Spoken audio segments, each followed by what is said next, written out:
हे माझे लहानपणाचे मित्र, पहिली ते 10वी पर्यंत आम्ही वर्गमित्र. यांनी मला बऱ्याच वेळा खरसुंडीला बोलवले, पण मला काही कारणास्तव येता आलं नाही. मला गाव माहीत नव्हतं.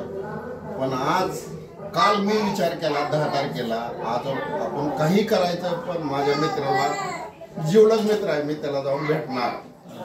म्हणून मी काल 10 तारखेला खरसुंडीला आलो, माझ्या मित्राला भेटलो.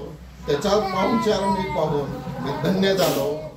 विष्णू महादेव कुंभार आणि हुमायून काजी आम्ही हे पहिली ते 10वीचे एकदम चांगले जीवलग मित्र आहे. आज दिनांक 11/11/2025. धन्यवाद.